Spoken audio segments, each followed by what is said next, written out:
Bonjour et bienvenue, moi c'est Diallo Abdullah, alias Pétrolier 224. Aujourd'hui je vais vous parler du célèbre document de Napoléon et l'autoroute du succès. Alors sur l'autoroute du succès, ce document est divisé en 15 chapitres. Et là aujourd'hui nous allons vous parler du premier chapitre, le désir. Le désir, c'est l'action de désirer, l'action de vouloir obtenir quelque chose. Nous avons tous des désirs. On a le désir de vouloir avoir des biens matériels, le désir de la nourriture, le désir du pouvoir, le désir de l'autorité, même le désir sentimental. Alors nous avons tous des désirs, nous éprouvons tous des désirs à longueur de journée. Mais pour pouvoir réussir, notre désir doit être orienté dans une meilleure destination aussi. Que ce soit dans une autre destination autre que la futilité. Alors sur ce, ici il nous illustre par l'histoire d'un homme, Booker T. Washington. Booker T. Washington est né d'esclave, il n'a pas connu son père. Alors après l'affranchissement des esclaves aux États-Unis, Booker T. Washington s'est donné pour mission de s'éduquer, de s'instruire. Et là, il avait un désir qui était plus fort que lui. Mais malheureusement pour lui que l'université ne se trouvait pas dans sa ville. Lui, il était en Caroline du Sud et la seule université qui acceptait des Noirs ou les personnes de couleur, c'était l'université d'Hampton. Harvard, Yale et autres, ils n'acceptaient que les personnes blanches. Du coup, Booker T. Washington s'est mis en route pour rejoindre l'université d'Hampton.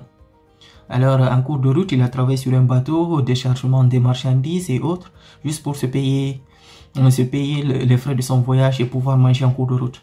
Alors, quand il est arrivé à l'université d'Hampton, il y a une institutrice qui est venue lui voir. Il dit ok, il dit là, pour entrer, on ne te fera pas passer un examen, mais plutôt tu feras un test.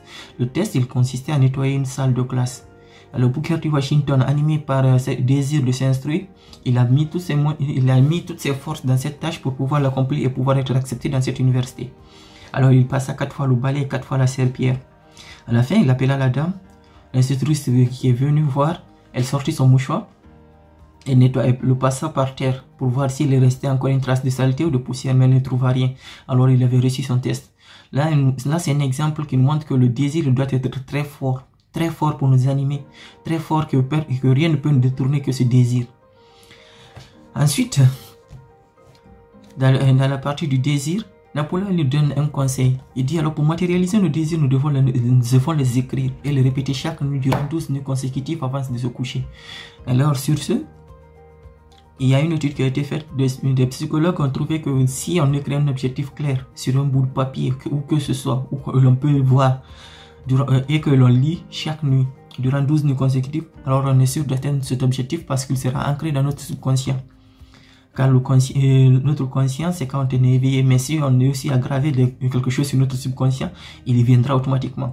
Toutes les activités qu'on fait au quotidien sont des activités qui sont inscrites dans notre subconscient. Se lever son pied, porter chaussures, se brosser les dents, c'est déjà ancré dans notre subconscient, on le fait inconsciemment.